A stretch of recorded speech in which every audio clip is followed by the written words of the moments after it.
Welcome back to the deep dive. We are looking at a stack of research today that covers one of the most complex, technical, and frankly anxiety-inducing pivot points in naval literature. It really is a huge turning point. We're analyzing the transition from privateering back to the rigidity of the Royal Navy in Patrick O'Brien's The 13-Gun Salute. But this isn't just about a change of uniform, is it? No, not at all.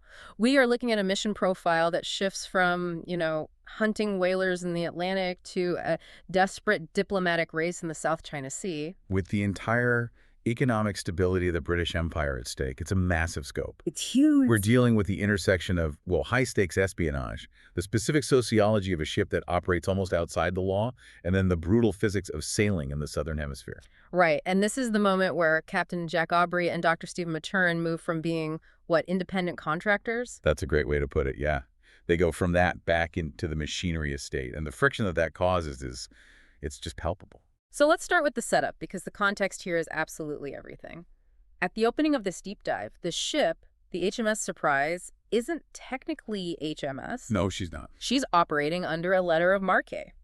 Now, we see this term thrown around a lot in maritime history, but let's clarify the legal status here. This isn't piracy, right? Well, it's close. You could call it state-sanctioned piracy, essentially.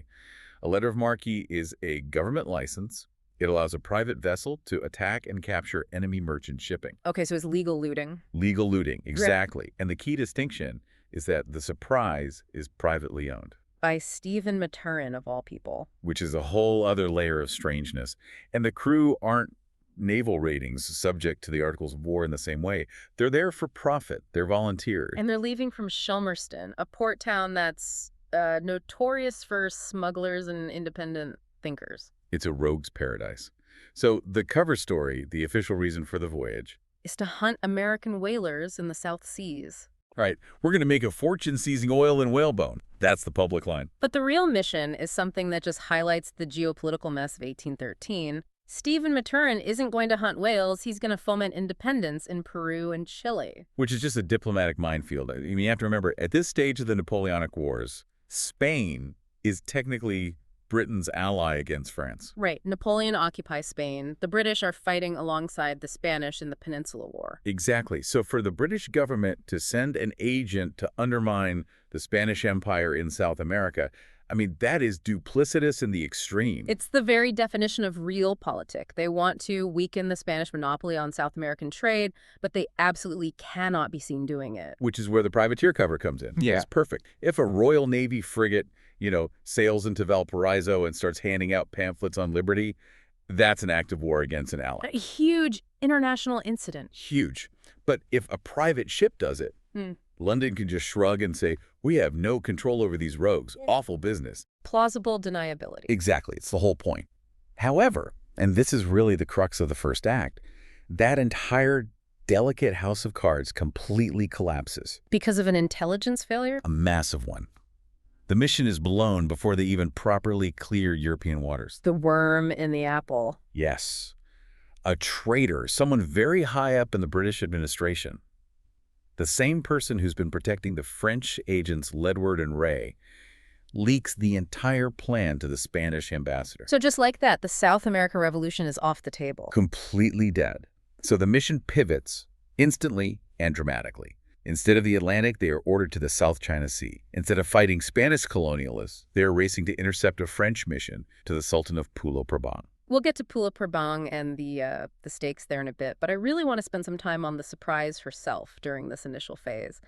The source material describes the ship as an anomalous community. It's a fascinating description, isn't it? It is, because Jack Aubrey is usually such a stickler for Navy discipline. Clean decks, absolute silence, saluting the quarterdeck. But here, he's running a ship that sounds more like a floating commune. Well, it creates this unique psychological environment. Because they're a letter of marque, Jack can't just flog men the way he would on a king's ship.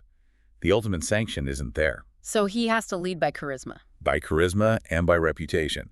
And you have to look at who makes up the crew. It's this mix of blue water privateers, smugglers, and a lot of former Navy men who are fleeing the press gangs.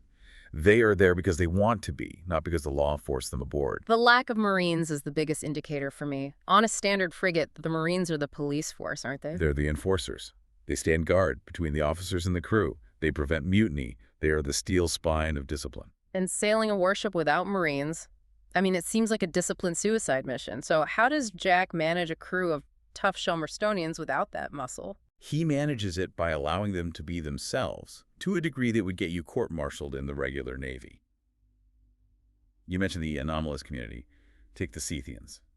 Right, this religious sect. This is a group of religious dissenters, a kind of distinct sect within the crew.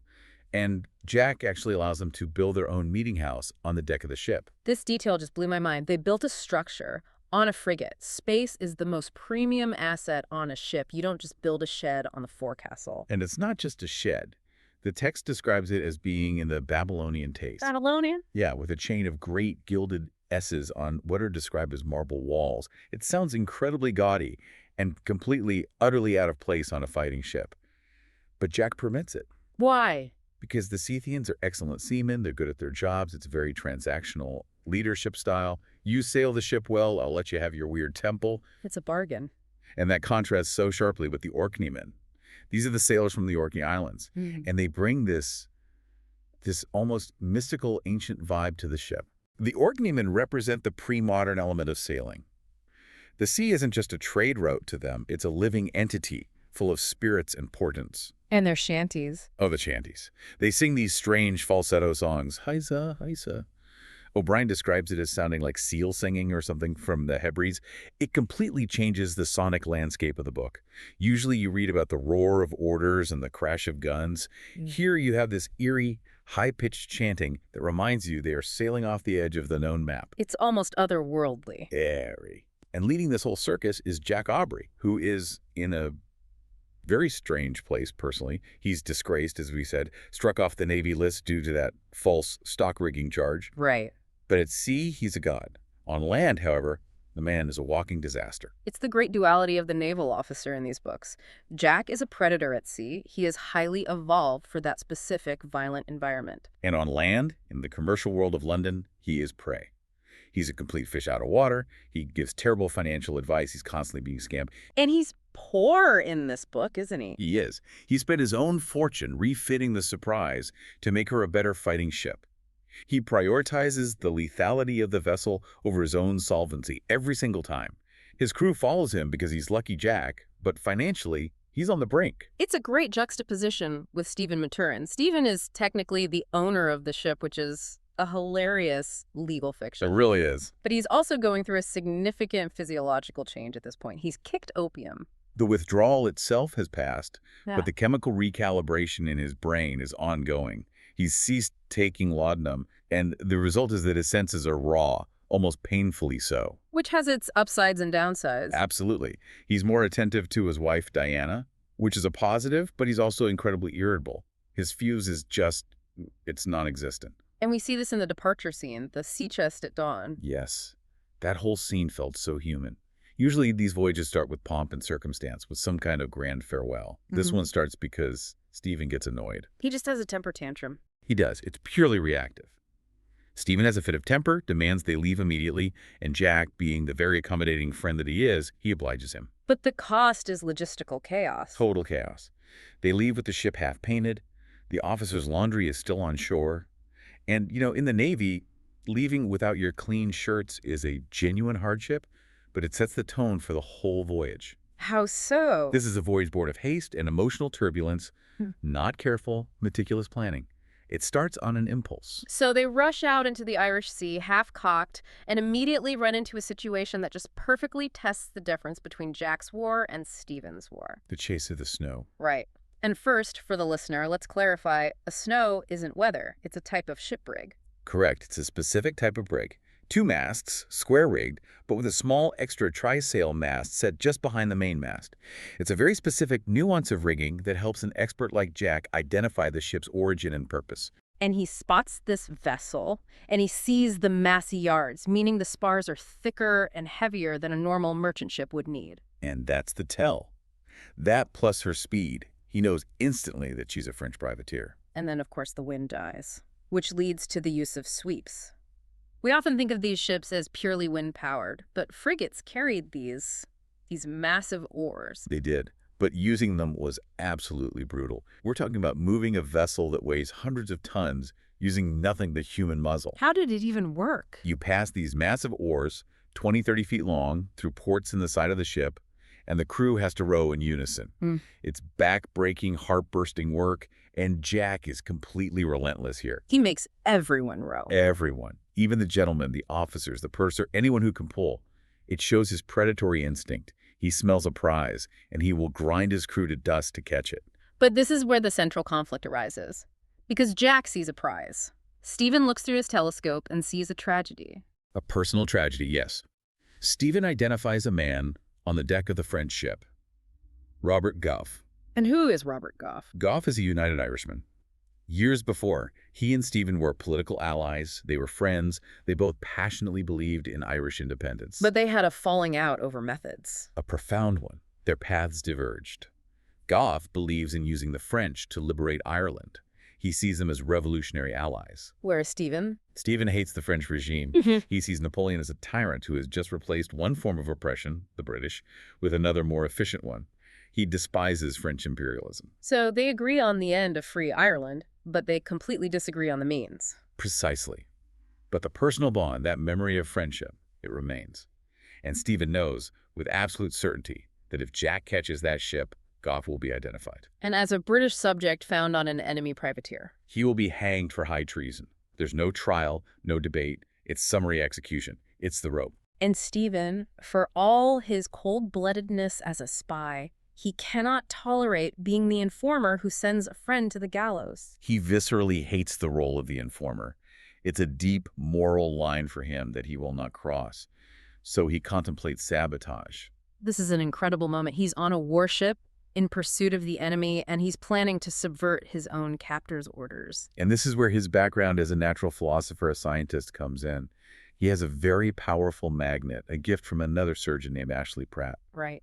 And he realizes that if he places this magnet near the binnacle, that's the housing for the ship's compass, he can deviate the needle. So let's just explain that for a second. The compass needle points north because of the Earth's magnetic field. Correct. But if you introduce another stronger magnetic field right next to it, the needle will swing toward that new source. Exactly. The needle will point to the magnet, not to north. Jack would think he's steering a straight course, but he'd actually be veering off bit by bit, allowing the French ship to escape. It's a brilliant, subtle, technical form of treason. It is. He is actively planning to sabotage his captain's command to save a man who is, by the laws of war, a traitor. It shows that Stephen's loyalty to individuals often, and I mean often, supersedes his loyalty to the crown. But he doesn't have to do it. No. In the end, he doesn't. Nature steps in. A squall hits. A sudden, violent squall. The violence of the weather snaps the Surprise's foretop-gallant mast. The gear comes crashing down. The ship is in chaos. The chase is blown. And the snow escapes into the Firth. Gone. Jack is crushed. He sees it as a failure of seamanship, a piece of bad luck. Stephen, on the other hand, is secretly profoundly relieved. It's a perfect encapsulation of their entire relationship, isn't it? Absolutely. They're sailing in the same ship, but they are navigating completely different moral universes. So the prize is lost, and they head south to Lisbon to repair the mast and regroup.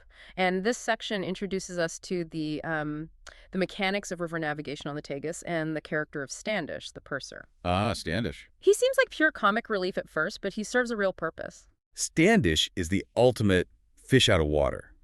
He's a scholar, a musician, a man of letters, and he is utterly, hilariously incompetent at sea. There's a wonderful scene where Jack has to explain club hauling to him, which is a great vehicle for O'Brien to explain it to the reader. Okay, let's do that now. What exactly is club hauling? It sounds like a caveman tactic. It's actually a desperate, high-risk, last-ditch maneuver. So imagine you are on a lee shore. The wind is blowing you directly onto the rocks. The worst possible situation for a sailing ship. The absolute worst. You need to turn the ship around to tack, but the wind of the waves are too strong, and you can't get the bow of the ship to pass through the eye of the wind. You're stuck in irons. Meaning you're dead in the water, just drifting sideways. Drifting sideways towards destruction. Club hauling involves dropping your leeward bower anchor, the big anchor at the front, and letting it catch the bottom just for a moment. Just for a second. For a split second. The anchor chain goes taut, and it jerks the ship's nose around. using the anchor as a pivot point. And the instant the bow swings, you cut the anchor cable. So you're essentially hooking the seafloor to spin the car, and then you immediately cut the tow rope. That's a perfect analogy. And it requires perfect, flawless timing. If you cut the cable too late, the ship is brought up short and you crash anyway. If you cut it too early, you don't turn far enough. It's an all-or-nothing move. And Standish, of course, understands none of this. He's just terrified and seasick. Completely. But his presence sets up that cultural contrast. He is a man of high culture in a world of brutal physical function. And in Lisbon, the plot pivots completely. Stephen meets Sir Joseph Blaine, the head of intelligence. Yes. And the very fact that Blaine traveled overland through Spain to meet him is hugely significant. Why is that? Because traveling overland in Spain during the Peninsular War was an absolute nightmare. You had guerrillas, bandits, terrible roads, scarce food. For a man of Blaine's age and stature to endure, that means the crisis is existential. This is not a routine check-in. This is a five-alarm fire. Yeah. And this is where we learn about the leak. The worm in the apple, the mission to Peru is dead, the Spanish know everything. So they have to switch to Pulo Prabang. Why is this tiny sultanate so important? Why does the East India Company care about a swamp in the South China Sea? It's all about what the book calls the consultative nexus of trade. The British war effort, the entire thing, is funded almost entirely by the profits of the East India Company. Specifically the China trade. The tea and silk trade from China. These merchant fleets, the Indiamen, are massive, slow, and mostly unarmed. They are treasure chests floating on the water. And they all have to pass through the South China Sea to get to India and then on to Europe. It's a choke point, a bottleneck. And if the French agents, Ledward and Ray, can convince the Sultan of Pulo Prabang to align with France, that island becomes a base for French raiders. A hornet's nest. A perfect hornet's nest. They can sortie out and slaughter the East India Fleet at their leisure. If that trade stops, the Bank of England fails, the subsidies to Britain's allies in Europe stop, and Napoleon wins. It's that simple. The entire war hinges on this. So they need a fast ship to get there before the French can cement the alliance. The Surprise is good, she's tough, but she's not a purpose-built fast frigate, is she? She's not, and more importantly, she's a privateer. Mm-hmm. For a mission of this diplomatic importance, they need the authority of the crown. They need a Royal Navy warship to carry the diplomat, a Mr. Fox. Right, which leads to the reinstatement. To give them the necessary authority and a believable cover story, Jack must be publicly restored to the Navy list. So he's given command of a new ship, HMS Diane. Yes. And the Surprise is sent off to the Pacific under Captain Pullings to act as a decoy. The idea is to keep the Spanish looking the wrong way while Jack sprints east. A classic piece of misdirection. The journey back to London to get the Diane gives us a really nice resolution for Standish, the seasick purser. It does. It's a lovely little subplot. They stop in Santiago, and Standish plays the violensome Corelli for a Colonel Lumley. And Lumley is this brute of a soldier, but he loves music. He is so captivated by Standish's playing that he hires him on the spot as a secretary, purely to have a private musician in his household. it saves Standish from ever having to go to sea again. It's a wonderful reminder of the strange patronage systems of the 18th century. Your entire career could be made not by competence, but because you play the fiddle particularly well. So back in London, Jack finally gets his name back. He sees it in the proof sheet for the Gazette. Captain John Aubrey restored to the list. It's the moment he has craved for years. His honor is restored, his life's purpose is given back to him. But the scene is deeply cynical, isn't it? Very. Lord Melville, the First Lord of the Admiralty, gives him the commission, but immediately asks for his vote on a private bill in Parliament. There are strings attached from the very first second. It reminds the listener and Jack that he isn't a hero to these people. He's an asset. He's a vote and a sword. They used him when he was a privateer. They'll use him now that he's a captain again. He's just a tool in their game. And they saddle him with Mr. Edward Fox, the envoy they're taking to Pulo Prabang. Oh, Fox is a difficult creature. On the one hand, he's a genuine expert on the East. He knows the languages, the customs. He's a friend of Raffles, the governor of Java. He's knowledgeable, but he is deeply, profoundly arrogant. And he has a personal hatred for Ledward, one of the French agents, which clouds his judgment. And the problem is the command structure, right? It's a mess. It's a complete mess. Fox is the envoy with full powers to treat with the Sultan. Stephen is the intelligence advisor, and they have this consultative nexus, which is a wonderful piece of bureaucratic jargon. What does it even mean? It means they're supposed to work together, but neither one really has authority over the other. It's a recipe for disaster. It's management by committee, but with life or death consequences. Exactly. And Jack is just the bus driver. His job is to get them there alive and on time. He has no say in the politics at all. So, Jack takes command of the Diane, and the vibe is immediately very, very different from the Surprise. Completely. The Diane is described as a dry, weatherly frigate, which means she handles well and doesn't leak much. She's a good ship, a solid piece of naval architecture. But she has no soul. No soul yet. And the crew is largely pressed. Men kidnapped from merchant ships or dragged out of pubs. They are resentful. They don't know Lucky Jack. They just know they've been forced onto a warship and are going on a dangerous long voyage. And the previous captain, a man named Bushel, was bitter about being replaced, so he's poisoned the wardroom atmosphere. He has. So Jack has to build morale from absolute scratch. And he does it with gunpowder. This is a classic Aubrey tactic. It's his go-to move. The Admiralty allowance for practice powder was tiny. I mean, enough for maybe 1 or 2 broadsides a month. You can't learn to shoot accurately with that. So Jack spends his own money he barely has to buy tons of extra powder. He literally buys the ammunition for the government's war. That's incredible. It is. And he runs great gun practice constantly. The noise, the smoke, the sheer violence of it. It excites the men. It gives them a purpose. They stop being a collection of pressed victims and start becoming a team, a single fighting unit. And they name the guns. Yes. Swan of Avon, Tom Cribb, the famous boxer. It's part of the process. It transforms the sociology of the ship through shared competence and shared ritual. There's a lighter moment amidst all this drilling, though, involving the midshipmen's journals. Ah, the sprightly penguins. Yeah. Yes. This is a great little scene. Midshipmen are required to keep logs of the voyage wind direction, course, observations, things like that. To prove they're learning their trade. Exactly. And Jack is reviewing them and finds that 2 of the boys, Seymour and Bennett, have the exact same, very flowery description of sprightly penguins and rosy-fingered dawn. They copied off each other, the oldest trick in the book. They plagiarized a previous journal, word for word.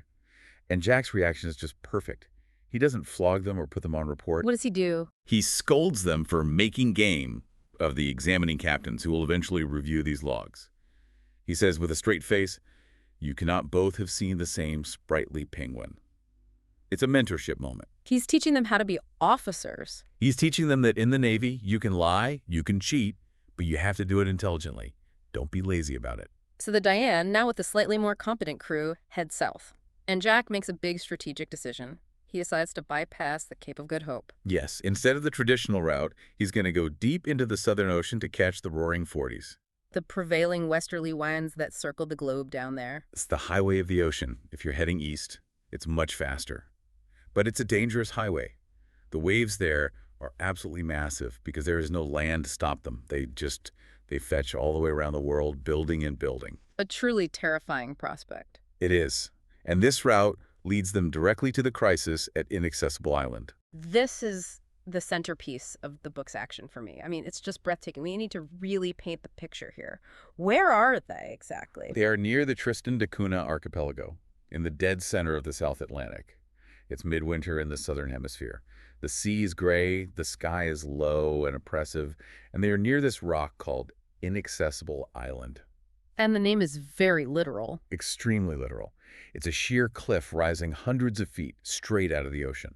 There is no beach, no cove, no landing place at all. It's a wall of stone. And the wind dies. Again, a calm. But this is not a peaceful, gentle calm. No. This is the most terrifying calm imaginable. Because while there is no wind, there is a massive western swell. The ocean itself is heaving with energy from distant storms thousands of miles away. And these huge, silent rollers are pushing the ship steadily toward the cliffs. Remorselessly, broadside on. Why can't they anchor? I mean, that's the first thing you think of. It's too deep. The charts say 1,000 fathoms or more, right up to the base of the cliff. That's over a mile deep. If you drop an anchor, the chain just hangs there in the abyss. You can't get a grip on the bottom until you're practically smashing against the rock face. So they are drifting to their deaths. There's nothing they can do. Well, Jack orders the boats out to tow. It's the only thing he can do. But this is physics again, isn't it? A frigate has this huge surface area underwater. The drag must be immense. It is. The boats are trying to pull this dead weight of several hundred tons against the incredible momentum of the swell. It's like trying to stop a freight train by pulling on it with ropes. And then the disaster. Mm. The launch, the biggest boat with the most rowers, it fails. The rot. The rot. The carpenter discovers that the bottom planks of the launch are rotten. The copper sheathing on the outside was holding them together, but under the immense stress of towing, they start to give way. The boat is taking on water. It's useless. So they have to hoist it back in. They have to. And in that moment, they lose probably 40% of their towing power. The little boats that are left are just not strong enough. The drift towards a cliff accelerates. The description of the swell here is terrifying. Yeah. The ship is rising and falling dozens of feet, and the cliff is just getting closer and closer. The sound of the surf must be deafening. It is, and it's the rebound that's the real killer. The waves hit the cliff and then bounce back, creating this chaotic, churning washing machine effect right at the base of the rocks. The men are exhausted.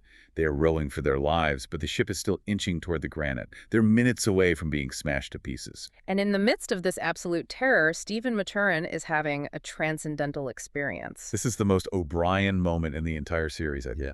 The ship is minutes from total destruction. Everyone is terrified, bracing for the end. And Stephen looks up at a massive wave that is rising above the rail of the ship. It's like a wall of water. A wall of glass.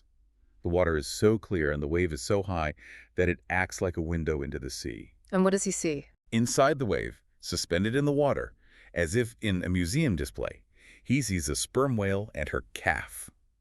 They are swimming peacefully, completely indifferent to the panic and the plight of the humans. The calf is nursing. It creates this incredible, almost unbearable contrast. The sublime beauty of nature set against the petty, desperate struggle of man. Stephen is completely entranced. He's a naturalist. Yeah. He's analyzing the nursing behavior of the calf, while Jack is calculating how many minutes they have until they all drown. It emphasizes that the ocean isn't cruel, it's not malicious, it's just indifferent. The whale doesn't care if the Diane sinks. So how do they survive? They can't row out, they can't anchor, it seems hopeless. They're saved by a breath of air. A puff of wind. Just a puff. As the massive swell hits the cliff face, it displaces air. It creates a tiny localized updraft, an eddy, right near the rock face. And Jack, with his incredible seaman senses, feels it on his cheek. He feels this tiny change. This tiny shift. And he screams orders to trim the sails, to angle them to catch this fleeting breath of wind. And this is where all that drilling, all that practice with the gunpowder pays off. Exactly. The crew, despite their bone-deep exhaustion, reacts instantly. They're a machine. They brace the yards. The sails shiver.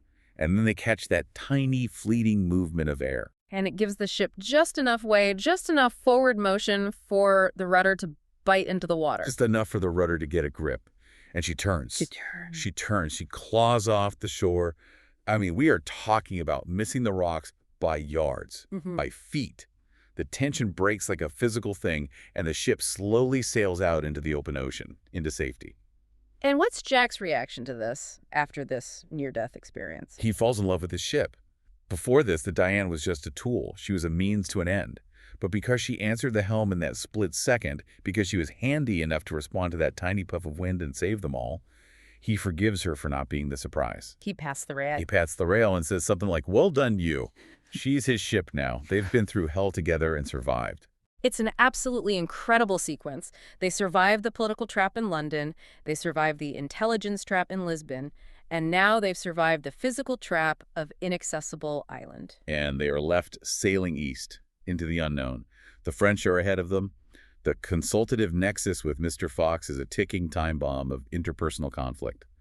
But they are alive. It really brings home the fragility of historical outcomes, doesn't it? We look back at the Napoleonic Wars and we see these grand movements of armies, treaties, economic shifts. Grand strategy. Grand strategy, yes.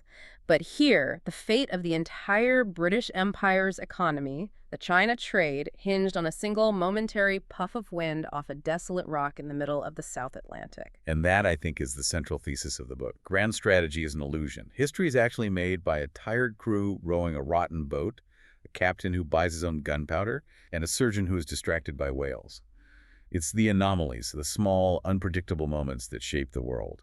And that is the perfect place to drop anchor for today. Jack is back, the Diane is sailing, and the race to Pulo Prabang is well and truly on. We'll be back next time to see if they can navigate the treacherous waters of diplomacy as well as they navigated the roaring 40s. It only gets more complicated from here. The human element becomes even more dangerous than the sea. I can't wait. Thanks for listening. Goodbye for now.